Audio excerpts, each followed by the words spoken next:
నమస్తే, welcome to our channel. Andhra Pradesh మాజీ ముఖ్యమంత్రి వైఎస్ జగన్మోహన్ రెడ్డి ఈ 11 నెలల కూటమి సర్కార్ పాలనను చూస్తుంటే మనమంతా కూడా రాక్షస రాజ్యంలో ఉన్నట్టు అనిపిస్తుంది అని చెప్పి ఆయన వ్యాఖ్యానించారు. మరి మొత్తానికి నిజంగా ఆంధ్రప్రదేశ్లో ఆ విధంగా ఉందా తెలుసుకునే ప్రయత్నం చేద్దాం. దీన్ని పూర్తిగా విశ్లేషించడానికి మనతో పాటుగా ఉన్నారు ప్రముఖ రాజకీయ విశ్లేషకులు అప్పసాని రాజేష్ గారు. నిన్న ప్రజాప్రతినిధులతో సమావేశమైన జగన్మోహన్ రెడ్డి మనమంతా కూడా రాక్షస రాజ్యంలో ఉన్నాము, ఈ 11 నెలలే దానికి ఉదాహరణ అంటూ కీలక వ్యాఖ్యలు చేశారు. సార్, మరి నిజంగా ఆంధ్రప్రదేశ్లో రాక్షస రాజ్యం నడుస్తుందా, ఏమంటారు మీరు?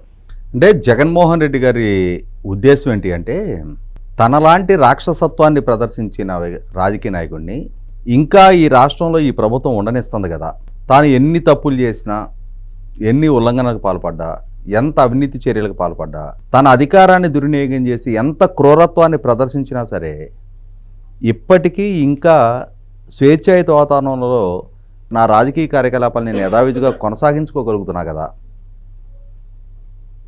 మరి ఖచ్చితంగా ఈ ప్రభుత్వం రాక్షస ప్రభుత్వమే. తనలాగా ప్రధాన ప్రతిపక్ష నాయకుడిని జీవో నెంబర్ 1 పేరిట ఆయన నియోజకవర్గంలో కూడా పర్యటించనివ్వకుండా అడ్డుకొని, ఆయన పర్యటిస్తున్న సందర్భంగా రాళ్ళు చెప్పులతో దాడులు చేసి,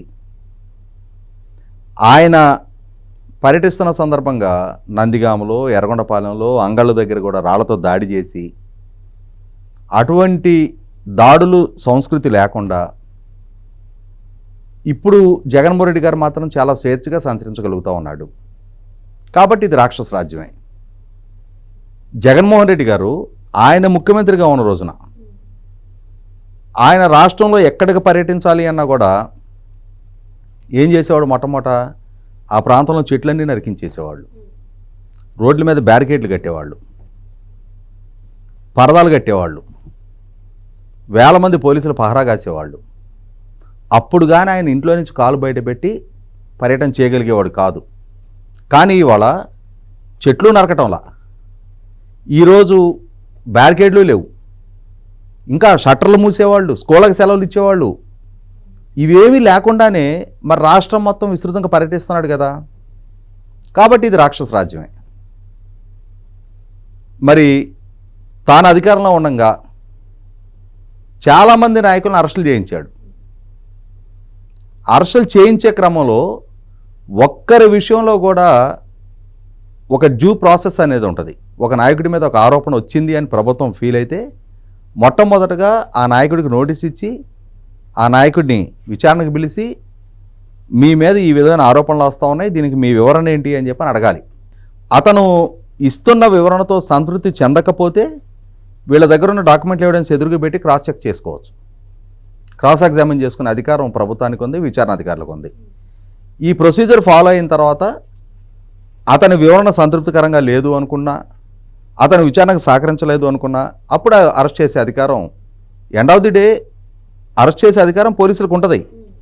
కానీ ఈ ప్రొసీజర్ ఫాలో అయ్యారా కాలేదనేది ముఖ్యం. మరి జగన్మోహన్ రెడ్డి గారి పాలనా హయాంలో శ్రీకాకుళం జిల్లాలో అచ్చెన్నాయుడు గారి దగ్గర నుంచి మొదలుపెట్టి ఆయన మీద 350 కోట్ల రూపాయల ఈఎస్ఐ మందుల కొనుగోళ్లలో అవినీతికి పాల్పడ్డాడు కార్మిక శాఖ మంత్రిగా అని చెప్పని ఆయన మీద ఆరోపణలు చేసి కేసు నమోదు చేసి ఫైల్స్ ఆపరేషన్ చేయించుకొని ఆ రోజే హాస్పిటల్ నుంచి డిశ్చార్జ్ అయ్యి ఉన్న ఆయన్ని బలవంతాన వందలాది మంది పోలీసులు ఇంటిని చుట్టుముట్టి అరెస్ట్ చేసి ఆ ఫైల్స్ ఆపరేషన్ చేసుకొని బ్లీడింగ్ అవుతా ఉన్న ఆయన్ని 650 కిలోమీటర్లు ప్రయాణం చేయించి శారీరకంగా వేధింపులకు గురి చేసి ఆఖరికి ఆయన కోవిడ్ అంటించి 70 రోజులు జైల్లో ఉంచారు. 70 రోజులు జైల్లో ఉంచిన తర్వాత ఆయన బెయిల్ పిటిషన్ ఫైల్ చేసుకున్నాడు. ప్రభుత్వ పరంగా కౌంటర్ ఫైల్ చేస్తారు కదా, ఆ ఫైల్ చేసిన కౌంటర్లో ఏమని మెన్షన్ చేశారు? అచ్చెన్నాయుడు గారికి ఆర్థిక ప్రయోజనాలు చేకూరిన సాక్ష్యాధారాలు మా దగ్గర లేవు. మరి మీ దగ్గర సాక్ష్యాధారాలు లేనప్పుడు ఎందుకు అంత హింసించారు ఆయన్ని? 70 రోజులు జైల్లో ఎందుకు పెట్టారు? మానసికంగా, శారీరకంగా అటువంటి స్థితి ఎందుకు కల్పించారు? మరి దీన్ని దేవతల పాలన అంటాడా జగన్మోహన్ రెడ్డి గారు?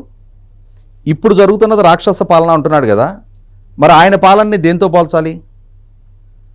అచ్చెన్నాయుడు గారి నుంచి మొదలుపెట్టి అనంతపురం జిల్లాలో జేసీ ప్రభాకర్ రెడ్డి గారి దాకా, చిత్తూరు జిల్లాలో సాక్షాత్తు చంద్రబాబు నాయుడు గారి దాకా, ఎందుకంటే మాజీ ముఖ్యమంత్రి, తెలుగుదేశం పార్టీ అధినేత, ప్రధాన ప్రతిపక్ష నాయకుడు, ఆయన మీద కూడా వరుస క్రమంలో కేసులు నమోదు చేసావు. నమోదు చేసి ఏం సాక్ష్యాధారాలు ఆయన మీద మోపావు? ఆయన మీద ఏమైనా ఆరోపణలు చేశావు? ఆయన తప్పుని ఏ విధంగా నిర్ధారించుకున్నావు? పలానా అకౌంట్ నుంచి పలానా అకౌంట్కి ఇంత డబ్బు ట్రాన్స్ఫర్ అయింది అనే రుజువులు నీ దగ్గర లేవు. పలానా వ్యక్తి ద్వారా నేను చంద్రబాబు నాయుడు గారికి ఇంత డబ్బు ఇచ్చానన్న ఎవిడెన్సు లేదు. ఏమీ లేకపోయినా ఆయన అవినీతికి పాల్పడ్డాడు అని చెప్పని ఆరోపణలు చేసావు, అరెస్ట్ చేసావు, జైలు పాలు చేసావు. ఇవాళ ఈ ప్రభుత్వ హయాంలో మీ పాత్రకు సంబంధించి స్పష్టమైన సాక్ష్యాధారాలు కళ్ళెదురు కనిపిస్తున్నా, వ్యవస్థల విధ్వంసానికి మీరే పాల్పడ్డారు అని చెప్పని స్పష్టంగా రుజువులు కళ్ళ ముందు కనిపిస్తున్నా, ప్రభుత్వం ఒక ప్రొసీజర్ ఫాలో అవుతున్నారు. చట్టానికి లోబడి విచారణ ప్రక్రియను కొనసాగిస్తూ ఒక్కొక్కరిని వారి వర్షన్ చెప్పుకునే న్యాచురల్ జస్టిస్ అంటారు, సహజ న్యాయ ప్రకారం వారి వర్షన్ కూడా చెప్పుకునే హక్కు, స్వేచ్ఛ వారికి ఉంటుంది. అటువంటి హక్కుని, స్వేచ్ఛని గౌరవిస్తూ ఈ ప్రభుత్వం చట్టబద్ధమై వీళ్ళు కేసులు విచారణ చేస్తున్నారు.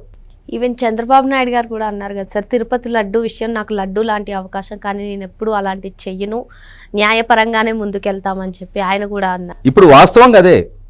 ఇప్పుడు జగన్మోహన్ రెడ్డి గారి మీద ఆయన పాలనా హయాంలో ఆయన తన ప్రత్యర్థుల మీద కేసులు నమోదు చేసినట్టే నమోదు చేయాలి అని అంటే నేనే ఒక 50 లిస్టు చదువుతా. న్యాయబద్ధంగా జగన్మోహన్ రెడ్డి గారు బాధ్యత వహించి తీరాల్సిన అంశాలు నేనేమి కక్ష సాధింపు దూరంగా కూడా చెప్పను. రాజకీయంగా ఆయన రాజకీయం నాకు నచ్చదను, లేదు చంద్రబాబు నాయుడు గారి పాలన అద్భుతం, అమోఘం, బ్రహ్మాండం, బజిగోవిందం అని చెప్పని భజన చేయడానికో నేను చెప్పట్లా. 100కి 100 పాళ్ళు స్పష్టమైన డాక్యుమెంట్ ఎవిడెన్స్ కళ్ళ ముందు ఉంది. అయినా సరే ప్రభుత్వం ఆ విధమైన అత్యుత్సాహ ప్రదర్శన చేయటంలా. ఇవాళ జగన్మోహన్ రెడ్డి గారిని కట్టడి చేయాలి అని అంటే ఆయన మీద గతంలో నమోదైన అక్రమాస్తుల కేసుల విచారణకు ఆయన విచారణకు హాజరు కాకుండా వ్యక్తిగత హాజరు నుంచి మినహాయింపు పొందున్న అంశాన్ని సవాల్ చేస్తే చాలు. ఆయన కండిషన్ బెయిల్ మీద ఉన్న అక్యూజ్డ్ అయ్యుండి డ్యూటీలో ఉన్న పోలీస్ అధికారులని బట్టలోడదీస్తానని చెప్పని బెదిరిస్తున్నందుకు ఆయన బెయిల్ రద్దు చేయమని చెప్పని కోర్టును వెళ్ళి ప్రభుత్వ పరంగా ప్రొసీడ్ అవడానికి ఆస్కారం ఉంది. అయినా ప్రభుత్వ పరంగా ఆ చర్యలకు పాల్పట్టల్లా. అంటే రాక్షస పాలన అంటున్నాడు కదా జగన్మోహన్ రెడ్డి గారు, నిజంగానే రాక్షస పాలన చెయ్యలేదు అని చెప్పని జగన్మోహన్ రెడ్డి గారు చూపించిన క్రూరత్వంలో 10వ వంతు కూడా ఈ ప్రభుత్వం ప్రదర్శించడం లేదు. ఈ ప్రభుత్వం ఉదాసీనత ప్రదర్శిస్తుంది. జగన్మోహన్ రెడ్డి గారి విషయంలో ఆయన స్వేచ్ఛగా ఆయన రాజకీయ కార్యకలాపాలు కొనసాగించుకోవడానికి ప్రభుత్వం పర్మిట్ చేస్తుంది, దాన్ని ఆయన దుర్వినియోగం చేసి ప్రభుత్వం మీద దుమ్మెత్తి పోస్తున్నాడు అని చెప్పని సగటు తెలుగుదేశం శ్రేణులు ప్రభుత్వం మీద విరుచుకుపడతా ఉన్నారు, తమ నాయకుడిని నిందిస్తూ ఉన్నారు. అందుకని చెప్పని తనలాంటి రాక్షసత్వాన్ని ప్రదర్శించడం లేదు కాబట్టి ఇది రాక్షస పాలన అంటున్నాడు. నిజంగానే రాక్షస పాలన కానీ చేస్తున్నట్టయితే, కర్కసత్వాన్ని నిర్దయగా కనుక ఈ ప్రభుత్వం కానీ వ్యవహరించున్నట్టయితే కొన్ని చెప్పుకుందాం మనం. కోట్ల రూపాయలు పెట్టి నిర్మాణం చేసిన ప్రజావేదికను కూల్చాలి అని చెప్పి నిర్ణయం తీసుకుని జగన్మోహన్ రెడ్డి గారేగా. ఒకనాడు ప్రకృతి వనరైన ఇసుకని ఉచితంగా ప్రజలకు ఇవ్వాలి అని ఒక పాలసీ డెసిషన్ చంద్రబాబు నాయుడు గారు తీసుకుంటే ముఖ్యమంత్రి హోదాలో తీసుకునే హక్కు ఆయనకు ఉంది. అటువంటి నిర్ణయం ఆయన తీసుకొని ప్రభుత్వానికి ఆదాయం రాకున్నా పర్వాలేదు, నిర్మాణ రంగాన్ని ప్రోత్సహించాలి అని చెప్పని ప్రభుత్వ పరంగా ఒక డెసిషన్ తీసుకుంటే దాన్ని తప్పుపడుతూ ప్రభుత్వ ఖజానాకి నష్టం కలిగించారని చంద్రబాబు నాయుడు గారి మీద కేసు నమోదు చేశాడు. మరి వాళ్ళ కోట్ల రూపాయలు పెట్టి నిర్మాణం చేసిన ప్రజావేదిక కూల్చివేత ద్వారా ప్రభుత్వ ఖజానా కాదా నష్టం కలిగింది? వేల కోట్ల రూపాయలు పెట్టి నిర్మాణం జరిగిన అమరావతి పనుల్ని స్తంభింపజేయటం ద్వారా ఆ నిర్మాణ పనులు ఆగిపోవటం వల్ల జస్టేషన్ అంటారు. అంటే ఒక నిర్మాణాన్ని సంకల్పిస్తే దాని ఫలాలు ప్రజలకు అందే. ఒక ఇల్లు మనం మొదలు పెట్టుకున్నామనంటే ఒక సంవత్సరానికి ఇప్పుడు పూర్తి అయితే ఆ ఇంట్లోకి వెళ్ళి మనం కాపురం ఉండగలిగితే దాని ఫలాలు మనకు దక్కినట్టు. అటువంటి జస్టేషను లేట్ అయింది. అన్నిటికన్నా ముఖ్యంగా ఆ రోజు 41,000 కోట్లతో ప్రతిపాదించబడిన పనులు ఈయన చేసిన కాలాతీతం వల్ల ఇవాళ మళ్ళీ తిరిగి పునఃప్రారంభించాలి అని అంటే 60,000 కోట్లు అవుతున్నాయి. అంటే 19,000 కోట్ల రూపాయలు ప్రైస్ ఎస్కలేషన్ అయింది. 19,000 కోట్ల రూపాయలు ప్రభుత్వ నిధులు దుర్వినియోగం చేసినందుకు జగన్మోహన్ రెడ్డి బాధ్యుడు.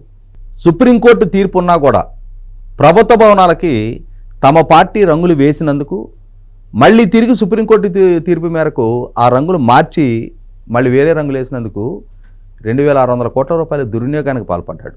దాని మీద ఒక కేసు నమోదు చేయాలి. రివర్స్ టెండర్ పేరిట సక్రమంగా సకాలంలో విజయవంతంగా పనులు చేస్తున్న కాంట్రాక్టు సంస్థని తప్పించి పోలవరం ప్రాజెక్టు పనుల్ని నిర్వీర్యం చేసిన పర్యవసానం పోలవరం ప్రాజెక్టు భవిష్యత్తే ప్రశాంతంగా మారి ఎప్పుడో 2022లో ఆ ప్రాజెక్టు పూర్తయిపోయి 960 మెగావాట్ల విద్యుత్తు జల విద్యుత్తు అంటే యూనిట్ 10 పైసలకి వచ్చే జల విద్యుత్తు ప్రజలకు అందుబాటులోకి రావాల్సింది ఇప్పటికి అందుబాటులోకి రాలేదు.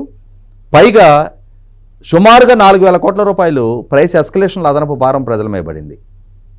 ఎవరు బాధ్యుడు దానికి? ఇవాళ Machilipatnam port tender, Veligonda project tender, ఆఖరికి అమరావతిలో రెసిడెన్షియల్ కాంప్లెక్స్ హ్యాపీనెస్ట్ టెండర్లు, ఇట్లా ప్రతి టెండర్ని రివర్స్ టెండర్ పేరిట 1 కాలాతీతం చేశారు, 2 ప్రైస్ ఎస్కలేషన్ అదనపు భారం మోపారు. వీటికి అన్నిటికీ ఇలా చెప్పుకుంటూ పోతే ఒక కొండవీటి చేంతాడంత లిస్టు చెప్పొచ్చు జగన్మోహన్ రెడ్డి గారి మీద. ఆయన పాలనలో జరిగిన అవినీతి, ఆయన పాలనలో జరిగిన అకృత్యాలు, ఆయన పాలనా హయాంలో చేసిన వేధింపులు, వీటన్నిటి గురించి ప్రస్తావించుకుంటే ఒక సెంచరీ కేసులు నమోదు చేయడానికి ఆస్కారం ఉంది.